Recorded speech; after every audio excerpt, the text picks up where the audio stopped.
Lisa from Mobile Tech Review, and today we're going to look at the Barnes & Noble Nook HD. This is the latest Nook from Barnes & Noble with a color LCD display. 7 inches, highest resolution among 7-inch tablets right now, 1440 by 900, so you get really sharp, clear text, among other things. We're going to look at it now. This is the Barnes & Noble Nook HD. This is currently the latest generation Nook LCD tablet that's available from Barnes & Noble, the bookseller you know and hopefully love if you're interested in this product. They also make the HD Plus, which is an 8.9-inch tablet. This is the 7-inch tablet, and it sells for a price that's very competitive with the Amazon Kindle Fire HD. It's $199 for the 8 gig version and $229 for the 16 gig. So, for 16 gigs it's a little bit more expensive, $229 versus $199 for the Fire HD, but we're talking close enough that $30 really shouldn't sway your decision. You should base it on features and which bookstore you actually prefer using instead. So take a look around. From the front, you can see that it actually looks different now from the last generation Nook color tablet. Gone is the interesting little lanyard hook kind of design that was very distinctive, and the metal style surround. This looks more like the regular Nook. As you can see, it does have a reflective display, despite what all these manufacturers say about their anti-reflective LCD e-reading devices, it reflects. And if we take a look at the back here, this looks a lot more like the Nook e-ink readers. It's a plastic back, it's very ergonomic, it's got a nice little molded inset here, soft touch, kind of grippy. So it doesn't go for that kind of more expensive look than the Nook Color and the Nook tablet did. Here's your stereo speakers right here, and while we're taking a look at the back, we'll look at the traditional e-ink Nook with low light to compare the look of the two. So here we have the back view. This is the e-ink Nook with simple touch with low light over here. So you can see the same design, darker plastic on the back, but the same inset, a little bit deeper on the e-ink Nook, but very much of a family. If we look around at the sides, you can see we have more shiny plastic that says, look, I'm shiny plastic. It's your power button over here. On the bottom, we have the 30-pin proprietary charging and data transfer port. Now, that's a little bit annoying versus micro USB that other tablets use because, gosh, you probably have micro USB for your smartphone and other products, and it would be nice to just keep using the same cable. So why does B&N do this? Not just to be difficult and ruin your day. They do this because they can use a higher amp charger that charges more quickly. And in fact, this does charge very quickly, so they're not kidding about that. The proprietary connector, it means also no MHL out for HDMI. There is no HDMI port on this either, unlike the Kindle Fire HD, but Barnes & Noble says they are going to make an adapter that plugs into this 30-pin port to give you HDMI out. One thing that's really cool and very special right here, you see that? We've got this little door right here. We have a SD card slot. Open that up, and then there's space for a micro SD card, so you can expand storage. That's something you can't do on the Kindle Fire HD or the iPad mini. So really great if you want to add extra books. Books don't really take up that much room, so you're probably not worrying about that. But videos, photos, multimedia content, your music, that sort of stuff. And also you have the option when you download some content to actually save it to the SD card instead, like movies, if you don't want to fill up your internal storage. On this side here we have the two little volume control rocker buttons right here. And up top we have the 3.5mm audio jack. And again, on the back we have the stereo speakers right over here. Now, some early reviews said that this was a very quiet tablet, but there have been firmware updates, so if you look at those very earliest reviews that are on the net, things have changed since then. The device is no longer sluggish by any means. It's actually a little zippier than the Kindle Fire HD, and audio volume output, while not as great as the Kindle Fire HD, because that's the best 7-inch tablet we've heard, is certainly loud enough that you can hear it in a quiet room very easily. And here we have the Nook HD next to the Kindle Fire HD, both 7-inch tablets. Obviously wider here with the Kindle Fire. As we mentioned, it's also a couple ounces heavier, a little bit heavier for the Kindle Fire HD. And if we put them on top of each other, you can see height-wise, you're looking at the same thing, but the Kindle Fire HD does have a wider bezel, just a wider device all in all. And we'll have a smackdown of these two e-reader tablet combos, so if you're having trouble deciding, maybe that'll help you. The Nook HD is available in 2 colors, smoke or snow. That's marketing lingo for gray or white. Both look equally nice to me, so it's just your matter of personal preference there. And it has a 1440 by 900 pixel IPS display. That's a big selling point because, like I said, currently that's the highest resolution you're going to find in a 7-inch Android tablet, or any tablet right now for that matter. And that gives you 243 ppi pixel density. That's very high. That's better than the Kindle Fire HD. That's better than the iPad mini. Not as high as the iPad with Retina display or the Nexus 10 tablet made by Samsung with a super high resolution display. But honestly, once you're hitting something like 230 or 240 ppi, it's pretty hard to tell the difference between that and 260 ppi. It's just very sharp. Really, really razor sharp text. If you have very good eyes and you get very close, maybe you can try to see some of those dots that make up the fonts, but for most of us holding this at normal reading distance, no, you won't. Videos, really nice, good blacks, very bright display, brighter than the Kindle Fire HD. I don't ever use it at maximum brightness because it's pretty much an eyeball burner. The tablet weighs 11.1 ounces. That makes it a little bit lighter than the Kindle Fire HD. And yeah, I do actually notice the difference. Kindle Fire HD just feels a little heavy in hand after I've been holding it for half an hour or so. This guy feels just a little bit lighter because it is. And it's 0.43 inches thick. So not excruciating thin like the iPad mini, but again, really more designed for holding and being comfortable when you're reading. Still the primary purpose of this device. And if you take a look at the user interface with the paper background, as they call it, first we go to the home screen. Kind of a papery, slightly gray background here. You can change your background if you want to, by the way, but we've got some personalization here. Now, there's no ads on here, unlike the Kindle Fire with offers. That doesn't mean that you're not going to see little places where they're opportunistically suggesting that you look at and buy other stuff, though. But you won't have a screensaver that wakes up and says, look, buy an Ultrabook or something like that. So here we have some of the stuff that I've most recently downloaded or been looking at. Magazines, books, applications. And it says, your Nook today. And it says, good afternoon, Lisa, because once you personalize it, it does that. It adds your name there, and it knows what time of day it is. So you'll see good morning, good evening, good afternoon. And if you tap your little Nook today, it drops down and shows you more stuff. So you get the weather, kind of handy, kind of a tablet-like feature. And here we go. It's based on what I'm interested in. It thinks I need to buy a bunch of Stephen King books right now. More choices based on my interests. So that's what I'm talking about. Some of this is a little bit of a selling opportunity right here, but that can be actually useful if you're looking for new books to buy. And to close that back up, you just tap on it and the circle joins up. The UI is just full of all these cutesy little things that make you feel good. It's a very nice, very consumer-friendly product in that way, and a little more cohesive maybe than the Kindle Fire UI with the carousel of apps and books and videos all thrown together that kind of look nasty in landscape mode. This just happens to look pretty either direction. And the degree of personalization is nice, and there's how it looks in landscape mode. You don't get any big blown out icons that start to look bad or anything like that. It maintains pretty much the same size no matter what, and your navigation just switches to the side.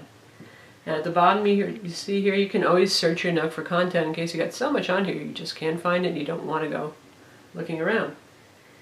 So we have shortcuts for our library, for apps, for the web browser, email, and shop. So if we take a look at library, this is the presentation. Pretty easy to understand, pretty attractive looking. Again, it works in portrait and landscape mode, so we'll switch back. So here we've got all of my books that are available, both the ones that are actually on the device and ones that are available on the cloud, which means things that I have purchased or samples that I've requested from BNN's website. Side-loaded content is not showing up here. That's going to show under my personal content. Magazines right here. Anything that's a little cloud symbol means right now it's up on the server and I can download that issue if I'm interested in it. Here's some side-loaded movies that I've put here, and it's not giving me any thumbnails for those. Not sure why that is. My apps also presented the same way as books and other content, which I think is kind of weird. I would like to see it not done that way. And children's books. And by the way, children's books are still done really nicely on Nook. That's one thing Barnes & Noble focused on. Kindle has some nice stuff too, but there's often more interactivity in the kids' books that are available for Nook HD. And catalogs, that's something new. You know those paper catalogs that you get in the mail that probably sit by your toilet or something like that? Well, they're not dead yet, and you don't have to kill trees if you're into them. Right here you can see we have the Harry and David catalog. There are other catalogs available, and you can actually peruse those catalogs digitally, and you can actually take scrapbook sheets, just tear off a sheet virtually, and save it if there's a product that you're interested in. And we got newspapers over here, my shelves, for anything that I've created, if I want to create my own custom shelf of stuff that I like. And here is my scrapbook. I had pulled off a picture from that Harry and David catalog. And there we have chocolate-covered pears, just so I won't forget them. Nice looking. Can pinch zoom in and out. Easy to use. Press the Nook button. We go back home again.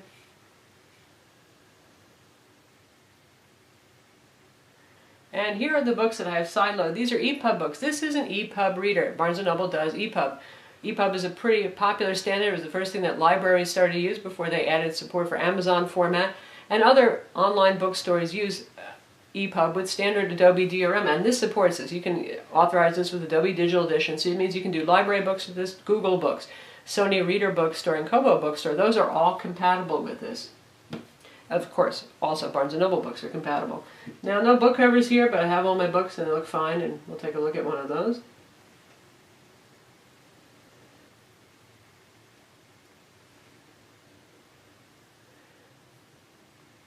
And this is a 1.3 gigahertz dual-core TI OMAP CPU, very fast and responsive. Again, that's a little bit faster than the Kindle Fire HD 7 inches CPU. So, absolutely responsive, great-looking text that's just so nice and sharp. And what's cool is that you get so much customization available here, too. Here's our slider if you just want to navigate through using a slider to get to a point. You can also go to each chapter here, table of contents. You can just check out any highlights and notes you've made and your bookmarks. And for formatting, you have a lot of options here. You've got several background colors, several serif and sans serif fonts. We've got Georgia as the default right here. We have Dante, we got Gil Sans, Ascender Sans, Mundo Sans. Many, many sizes for reading, so this should accommodate both people with eagle eyes and those who have pretty weak vision. And the usual line spacing and margin setting as well.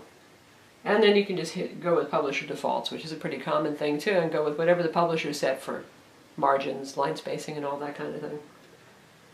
And then we have the search, so you can search for a word or phrase, and this is what the on-screen keyboard looks like when you do that. And up here is where you tap if you want to create a bookmark. So a nice reading device, certainly very sharp text, a lot of settings that you can use to customize the text to your liking. And if you want to get to settings, say you want to change your brightness right up here, we have quick access to your Wi-Fi settings. You can change your brightness right here. Lock rotation, so if you're wobbling about while you're reading, it's not going to change the landscape and back and forth on you. You can get to all settings, so that's also pretty easy. And we have dictionary lookup here. Press and hold on a word. And we have the option to add a highlight, add a note, look it up, or find it again in the book. So if we look it up, there's our nice little inline definition, and we can also hit up the Wikipedia if we want, or look it up in Google. So nice touch there. Barnes & Noble has always done a beautiful job with magazines, and so far I have felt like you really need a 10-inch tablet to read magazines. After all, in this view right here that we're looking at, this is just a reprint basically of what you get in the actual physical magazine, which generally speaking has a much larger page. But because of the high pixel density here, things are actually readable, even if you're looking at it just in straight magazine view. And you can see it's pretty fast and responsive. These are very rich pages for going back and forth. And you can use this in landscape mode as well, but honestly most of these pages make more sense if you have them in portrait mode. And then we have the reading view, article view right here. So say you're interested, you saw that pretty graphic, and now you want to actually be able to read the text very easily. There it is. So nicely done as always. We can switch back to magazine view. And then if you tap again, you can see you can get to your page slider right here. So you have a graphical representation of the pages that you're interested in. You can choose page numbers as well. So all in all, it's pretty nice. And for a 7-inch reader, it's the most enjoyable one yet I've found for reading magazines versus 10-inch tablets. Catalogs are handled the same way that magazines are, and as you saw, there's a scrapbooking feature we showed you that works for magazines and it works for catalogs. It does not work for books probably because they're worried about copyright. They don't want you tearing out virtual pages of copyrighted books and sharing them with folks. Now for apps, here's our little apps presented in, well, the usual app icon way, kind of large, easy to do. We do have basic PIM application, we have calendar, we have contacts, we got our web browser, and I have some applications that I've downloaded, including Evernote here and Hulu Plus. Yes, you can do Netflix on this, which is great for those of you who like that streaming service. Looks quite nice, by the way, does a good job with the HD screen.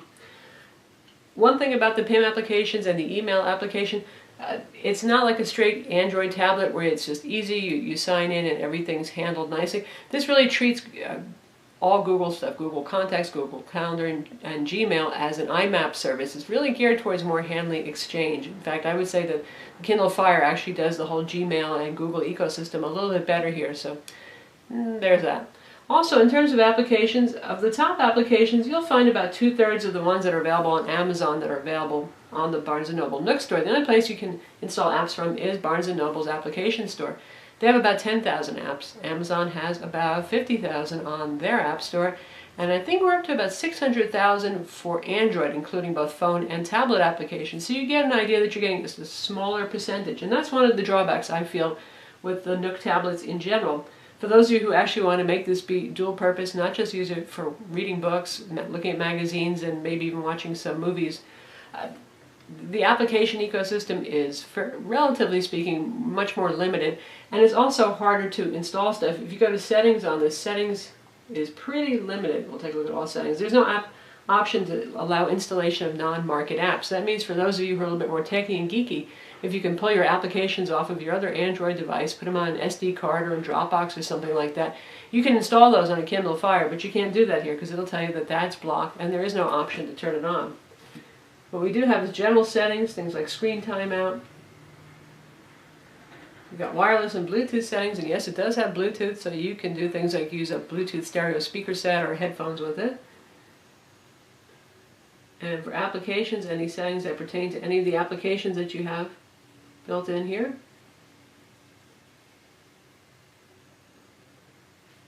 Basic device information, storage information, how much stuff you got in there, and account management for adding your Barnes & Noble account, your MS Exchange account, stuff like that, and your Google credentials.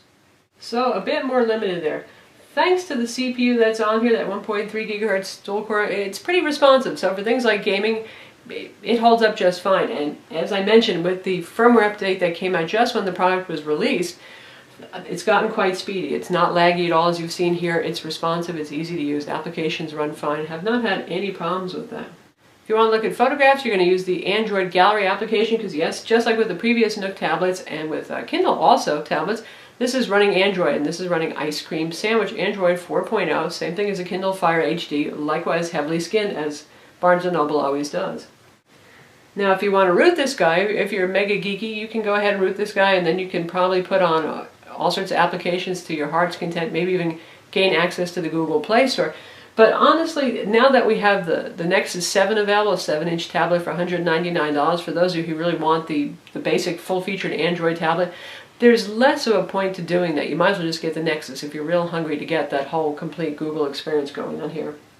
And we have the standard Android WebKit web browser built in here. Very capable, very fast. It does very well in SunSpider JavaScript tests where lower numbers are better. It scored 1274, and that's a lot better than Kindle Fire that scored 1740, so in comparison. And that puts us actually ahead of a lot of standard Android tablets and smartphones. The good news for speed is that. The bad news is this: yes, it does have Wi-Fi 802.11bgn. It's good to have N for speed, but it's single band. It's 2.4 gigahertz only, no 5 gigahertz, no dual band there. Now, 2.4 and 5 gigahertz are equally as fast. The thing is that 5 gigahertz picks up less interference, so you often get much better throughput. So you're not going to have that option here, unlike the Kindle Fire HD, the iPad mini, and a lot of other Android smartphones and tablets these days. Not sure why. I know they're trying to get this thing to be as cheap as a Fire HD and still make some money on it, but I'm still not sure why they actually had to leave out the second band there. It's too bad with Wi-Fi. But not a heartbreaker, not the end of the world. Just if you live in a, say, a New York City apartment where there's a lot of Wi-Fi congestion, or you got Bluetooth devices, then you may run into some degradation of throughput on the 2.4 gigahertz band. But the browser itself, very fast, very responsive. Pinch zooming is pretty smooth. We're not talking laggy there.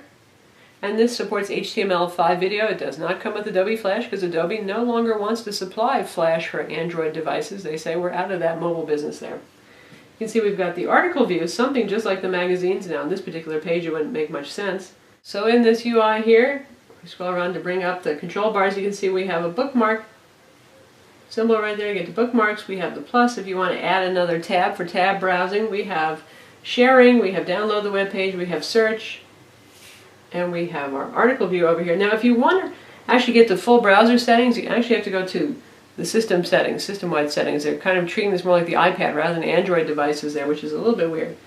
But let's go to a review and then test out article view.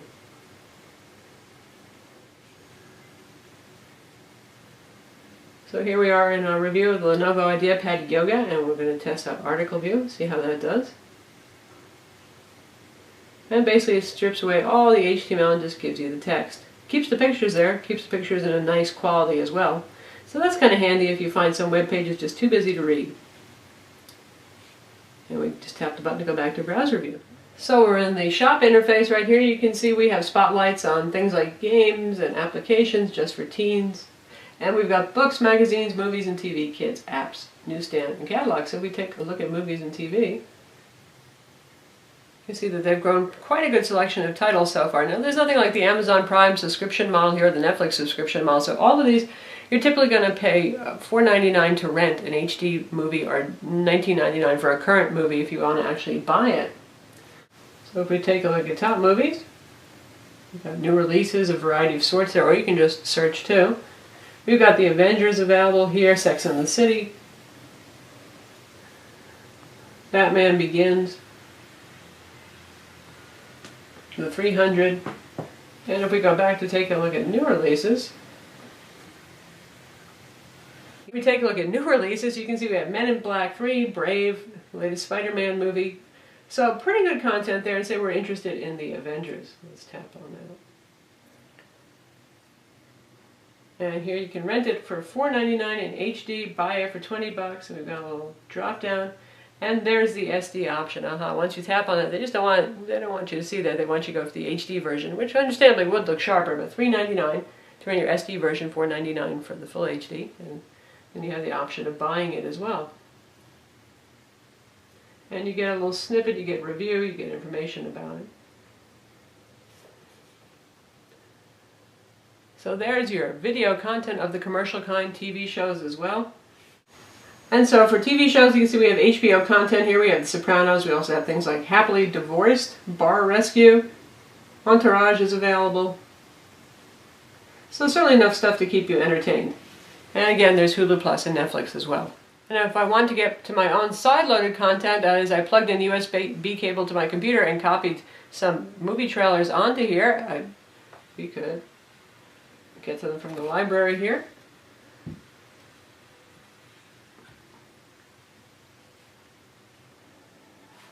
I saw something that day, something I'll not forget.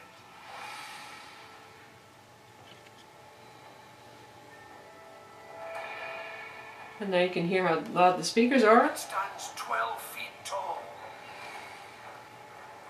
In terms of volume, we're almost at maximum right now, so not super loud, but